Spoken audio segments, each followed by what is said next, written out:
Hello friends, welcome back to my channel. I hope you're all alright. I feel exhausted today. I don't know what it is. I feel like I've been running around like a headless chicken all morning, which is really not ideal, not the kind of vibe I want to go with. I'm also feeling very pink today apparently. I don't really wear pink that often, but I said that this year I wanted a bit more colour, and so I am coming to you with a bit more colour. Although I'm not digging this look, to be honest. I thought I'd go for like the slightly almost, I don't know, like DIY woman kind of vibe today. I went with the ripped jeans, the oversized shirt, the messy bun. It's just not working for me. And honestly, my throat is being very weird. What is going on? Is that better? That's better. My voice sounds normal now. Honestly, I'm not really digging wearing makeup at the moment.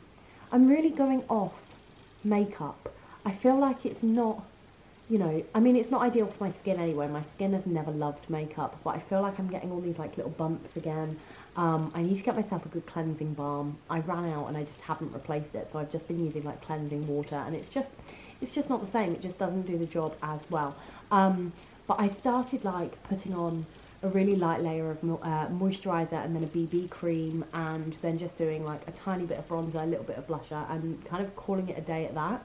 But today I've done foundation and it just feels so heavy on my skin. I'm just not feeling it. I tried for ages to find like a really dewy foundation that was, you know, enough coverage to, you know, feel like you've made a little bit of an effort, but had that kind of glow that didn't look really cakey, and I just couldn't find one that I loved. I tried about 4 different ones, and I just found, I have quite combination skin, and I just found that they all made me look shiny rather than glowy.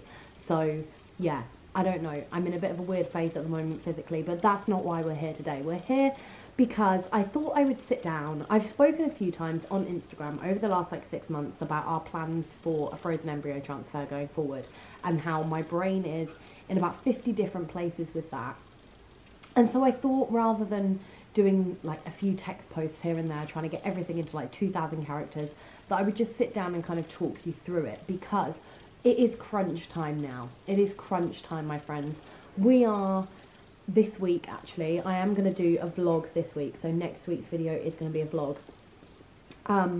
But we have actually booked some time out together as a couple to sit down and talk exactly through our plans. So we have a solid plan, because at the moment we're in a bit of a dilemma.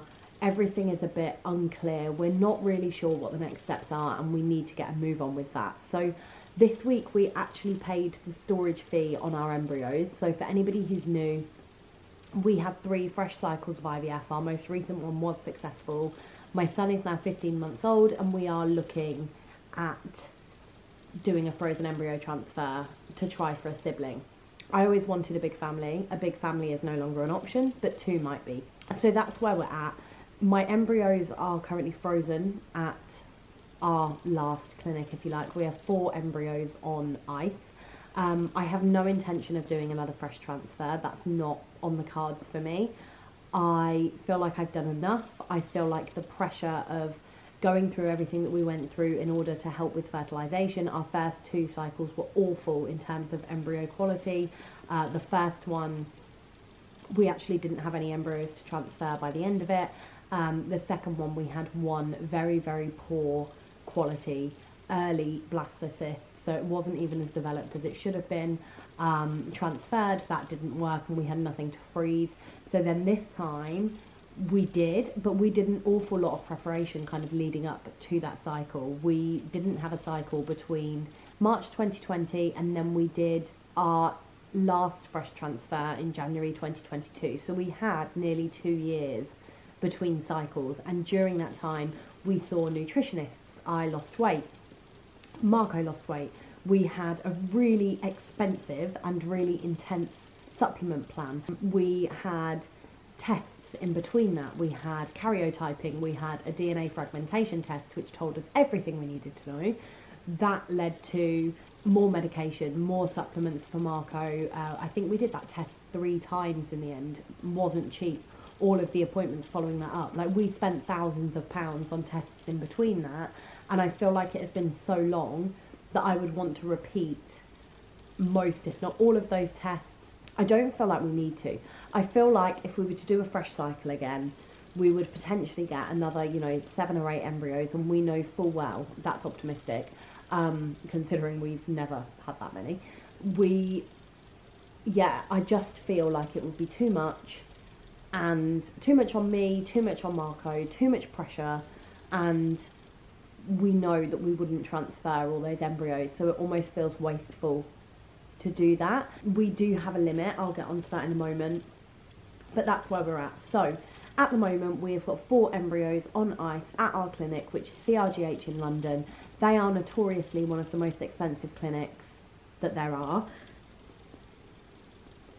We had 2 cycles at a different clinic that were private, and then after my campaign and IVF was reinstated on the NHS in Cambridgeshire, by some kind of miracle, CRGH were one of the clinics that we could outsource to, which means that you go to a clinic that operates privately but the NHS fund it. However, there are only certain things that you can get on that cycle. The NHS will only fund a certain amount, but we had looked at CRGH privately before we knew we were going to qualify for the funding. Really liked them, and so it was a no-brainer for us, and that's where we went. Now, obviously the frozen transfer, because we have been successful, will be privately funded, and it is looking to be extortionate. So I put together a big spreadsheet. I'm not going to share that in this video, but I may share like a template with you in the vlog, and I'll kind of talk through everything that helps us make our decision when we've had that conversation between Marco and I. I've spoken to a few people who have had frozen transfers at CRGH. The actual frozen transfer itself is less than £3,000, which doesn't seem that obscene in comparison to other clinics, but the medication cost is looking at around £1,400. You then have the amount of progesterone I was on. So I was on an awful lot of progesterone. I think I had 4 different types of progesterone after I'd had my transfer, which I now don't want to compromise on, because that's the cycle that was successful. So I feel like I want the same protocol in that sense. There were a few things that I had added onto my cycle, like an endometrial scratch, things like that. Because we changed so much, I don't know what the factor was that made it work. And as a result, that makes me quite nervous removing anything that we did. So I want, bar the injections, because obviously it's not a fresh cycle, I want my protocol to be as similar as possible to the cycle I had with Joey. And because of that, that adds costs on. You then have, if it is successful, you have to account for the pregnancy care, and that will include a blood test, it will include all the medication. I'm also on blood thinners because I am at high risk of blood clotting, so I'm on blood thinners not just for IVF itself, but for the after transfer and for the whole first trimester, and then again in the 3rd trimester, but the 3rd trimester the NHS would cover anyway.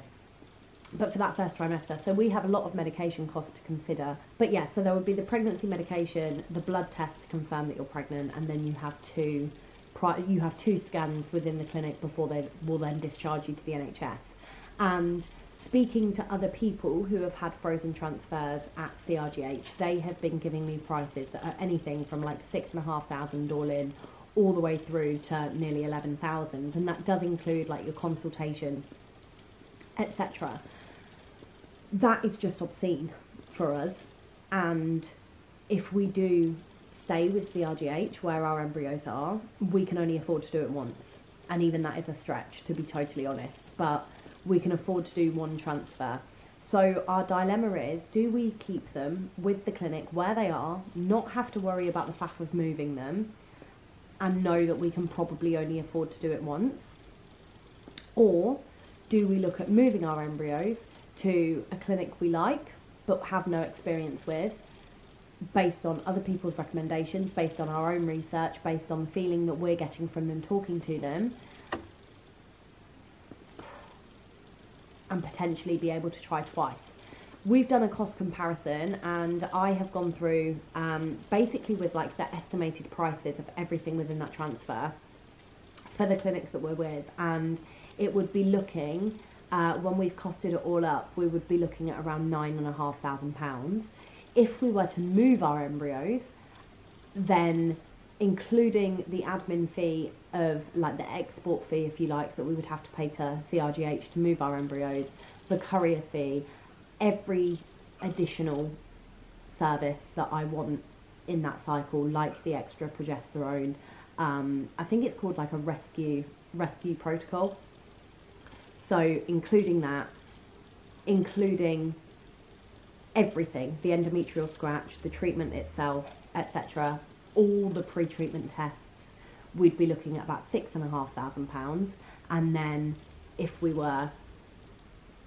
it wasn't to be successful and we wanted another transfer, we'd be looking at around, I think it was around £4,000, because the pre-treatment tests, the consultation, things like that, we wouldn't have to have.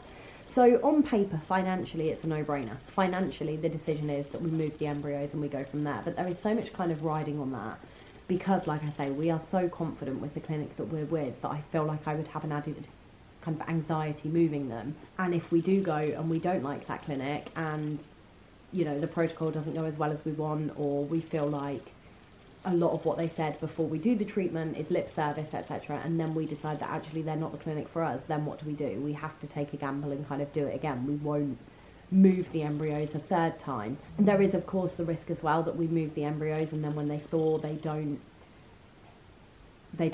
thaw, and they're not suitable for transfer. So I feel like there's a lot to consider.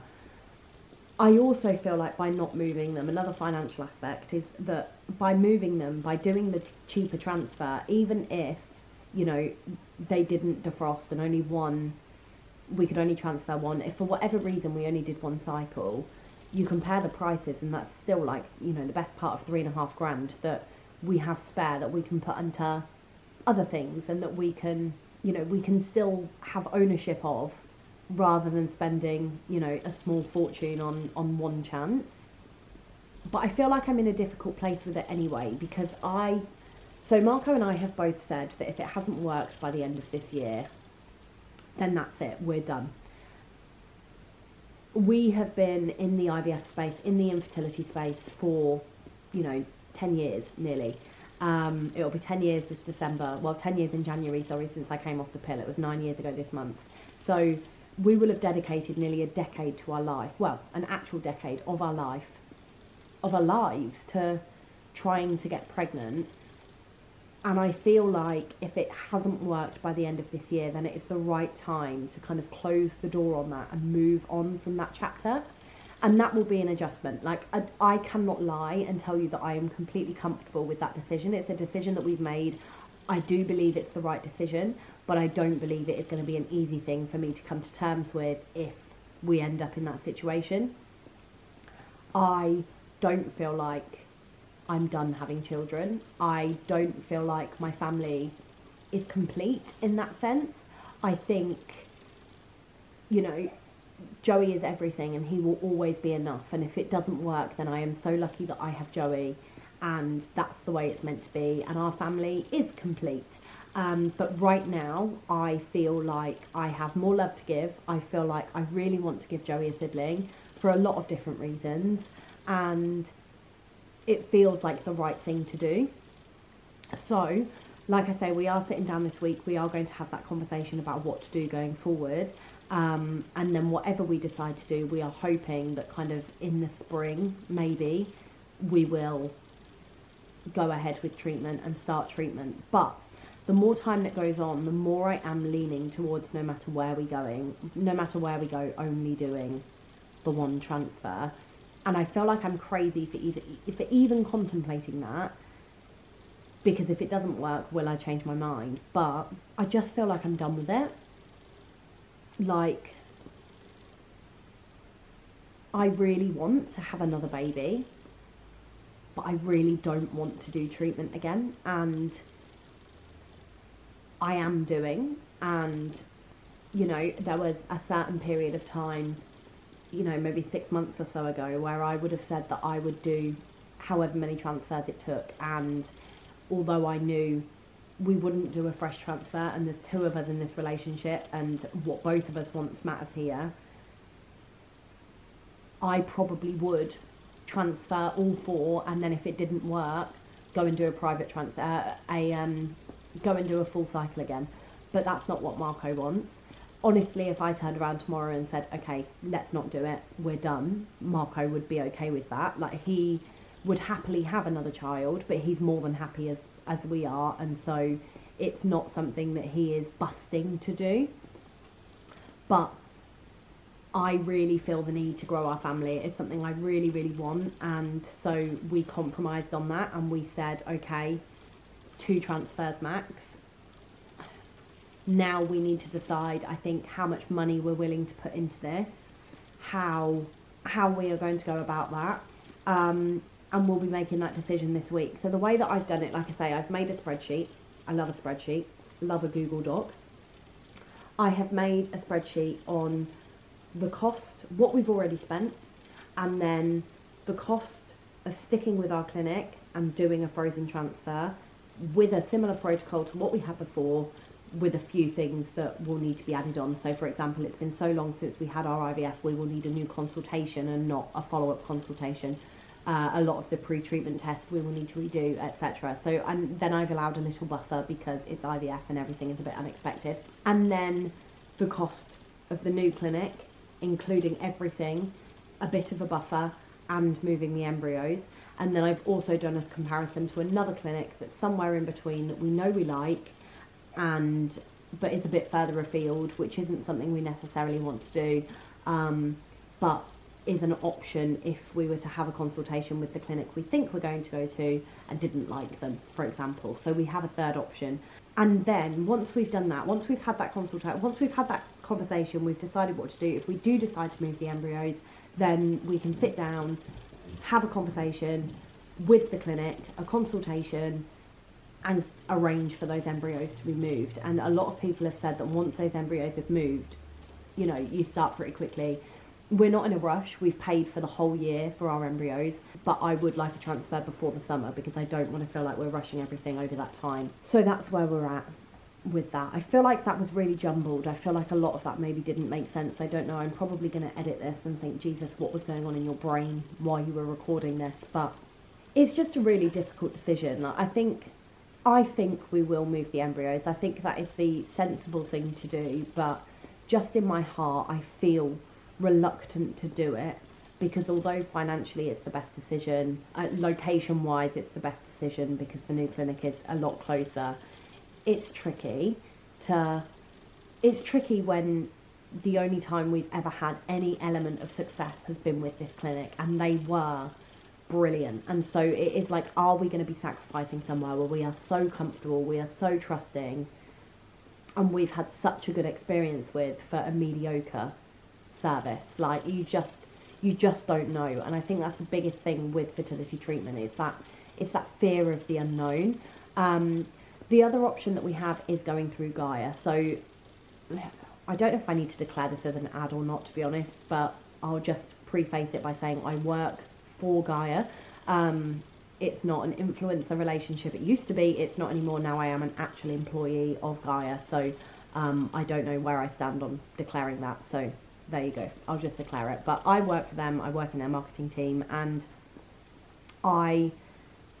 for those of you that don't know, they do like financing plans for people going through IVF, and their plans are brilliant. They've just kind of relaunched them, and they're really, really good and are a potential option for us. But yeah, so that's where my brain's at. So I thought I'd give you a little bit of an update and just kind of explain where we stand on that, and then, you know, hopefully next week we will have a solid decision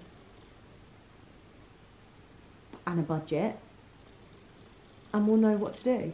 I'd be really interested to hear if you've been in this situation where you've loved a clinic but they are effectively pricing you out of having a frozen transfer with them. If you did move your clinics, if it was a good decision, if it was a bad decision, how easy it was to move the embryos. Like, any kind of advice here would be welcomed. So please do let me know in the comments. And on that note, I will see you next week for another vlog. If you don't follow me on Instagram, make sure you do head over to Amber Itso, and please do make sure that you have subscribed to my channel. And I will see you next week for another video.